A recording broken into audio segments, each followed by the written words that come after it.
Assalamualaikum warahmatullahi wabarakatuh. Kami dari kelompok B, kelas BP2. Perkenalkan, nama saya Sofi Rohimah. Perkenalkan, saya Ardita Agung Hidayat. Perkenalkan, nama saya Muhammad Ramdan Ismansyah. perkenalkan nama saya Putri Alfia Sadera. Manajemen Laboratorium Mutu Pangan. Di sini kami akan menyampaikan video tentang Akreditasi Laboratorium Kimia. Selamat menyaksikan.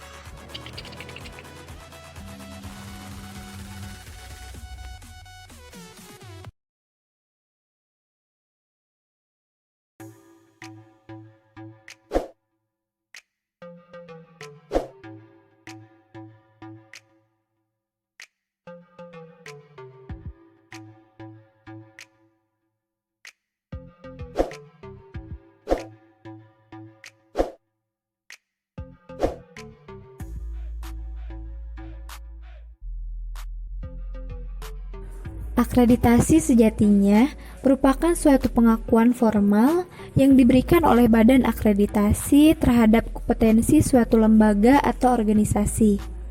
Sederhananya, akreditasi merupakan nilai suatu lembaga terhadap beberapa kriteria. Akreditasi laboratorium merupakan salah satu pengakuan dari kredibilitas dan kualitas serta tingkat akurasi data yang tinggi terhadap pengujian di laboratorium uji maupun kalibrasi. Pertanyaannya, lalu siapa yang menjadi badan akreditasi?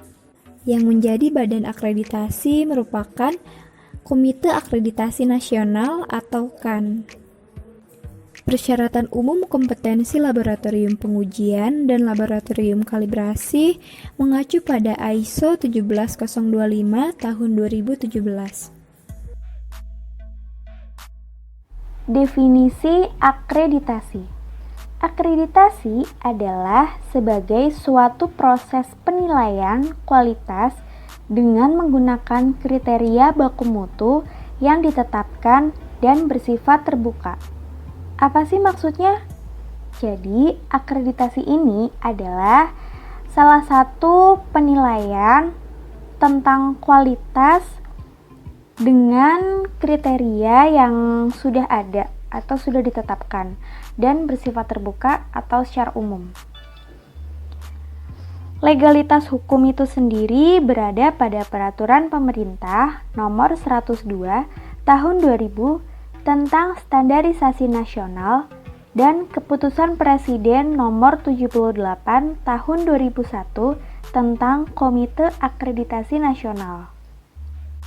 Untuk tujuan akreditasi, yaitu untuk memberikan asesmen secara objektif, transparan, dan berkelanjutan terhadap kelayakan suatu program berdasarkan atas kriteria-kriteria yang telah ditetapkan.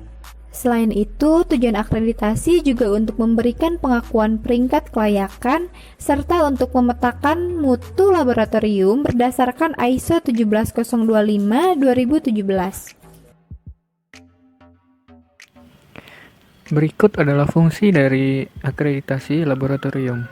Yang pertama adalah perlindungan masyarakat atau quality assurance.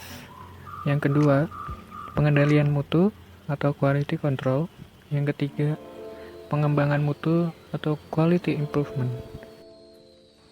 berikut merupakan syarat-syarat untuk mendaftar akreditasi kalibrasi atau pengujian. 1. Personil inti laboratorium telah mengikuti pelatihan ISO 17025 tahun 2015. Yang kedua, laboratorium sudah mempunyai panduan mutu berdasarkan ISO 17025 tahun 2015 dan sudah diterapkan di laboratorium minimal 3 bulan. Yang ketiga, laboratorium mempunyai legalitas hukum dan disampaikan ke KAN sebagai lampiran permohonan akreditasi. Itu merupakan persyaratan utama. Untuk persyaratan lanjutannya, yang satu, laboratorium telah melakukan laporan audit internal. Yang kedua, laboratorium harus bisa menjamin performa laboratorium pengujian dengan uji banding minimal 1 kali. Yang ketiga, peralatan yang signifikan terhadap hasil pengujian sudah dikalibrasi ke laboratorium kalibrasi atau badan kalibrasi yang telah terakreditasi oleh KAN. Untuk dokumentasi sistem manajemen mutu yang harus ada pada laboratorium kimia, pertama, manual atau pedoman mutu. Kedua, prosedur mutu. Ketiga, instruksi kerja. Keempat, formulir. Manual atau pedoman mutu harus berisi tentang sasaran dan kebijakan mutu serta pemenuhan persyaratan. Prosedur mutu harus berisi tentang alur proses manajemen yang diterapkan sesuai dengan persyaratan. Instruksi kerja harus berisi tentang alur teknis yang mempengaruhi mutu. Formulir merupakan daftar isian yang akan menjadi bukti implementasi mutu dalam bentuk rekaman. Selanjutnya, pembentukan tim akreditasi laboratorium. Jadi, di dalam laboratorium kimia juga dibentuk tim untuk melaksanakan akreditasi laboratorium. Nah, timnya itu terdiri dari apa aja sih? Yang pertama, ada manajer mutu. Yang kedua, manajer teknis. Yang ketiga, manajer umum, namun jika diperlukan. Yang keempat, penyelia atau supervisor yang jumlahnya itu disesuaikan dengan lingkup pengujiannya.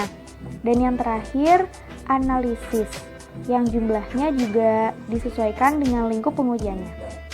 Sebagian anggota tim sudah memahami sistem mutu laboratorium sesuai dengan SNI ISO atau IEC 17025. Tapi jika belum ada, maka diperlukan pendamping untuk tim agar memahami sistem mutu laboratorium itu sendiri. Berikut adalah alur proses akreditasi di Kanmis. Yang pertama, laboratorium melakukan registrasi online dengan mengisikan data melalui website. Yang kedua adalah laboratorium melakukan konfirmasi registrasi dengan memasukkan nomor urut registrasi yang diberikan pada email konfirmasi. Kemudian, laboratorium akan mendapatkan email yang berisi username dan password untuk login ke Kanmis melalui website dan melakukan upload dokumen permohonan. Yang keempat, dilakukan audit kelayakan. Sekretariat Kan melakukan pengecekan kelengkapan dokumen yang telah diupload.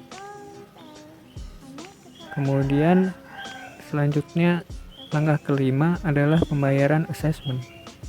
Setelah kelengkapan dokumen dinyatakan sudah lengkap, LPK harus melakukan pembayaran permohonan akreditasi. Setelah laboratorium melakukan pembayaran assessment, kemudian akan dilakukan audit kecukupan. Tim assessment atau tim penilai yang ditunjuk oleh Kan melakukan audit dokumen dan rekaman yang telah diupload di website Kanmis. Kemudian dilanjutkan dengan asesmen lapangan. Tim asesmen akan mengunjungi laboratorium untuk membuktikan kompetensi kegiatan penilaian sesuai laboratorium. Kemudian, setelah dilakukan asesmen lapangan,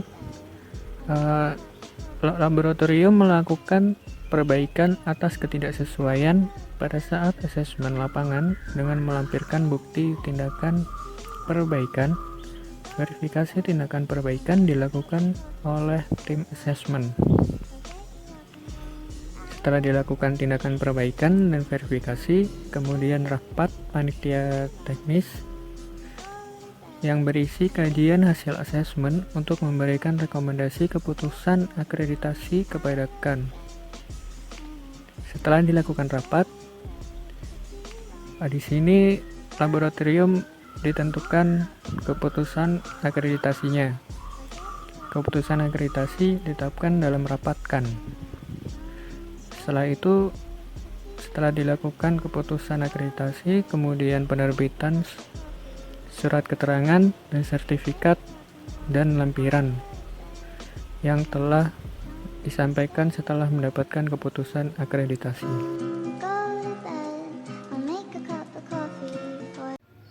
Demikian penjelasan mengenai Akreditasi laboratorium kimia. Dari kelompok kami. Semoga bermanfaat. Terima kasih atas perhatiannya. Mohon maaf Apabila ada kesalahan, wassalamualaikum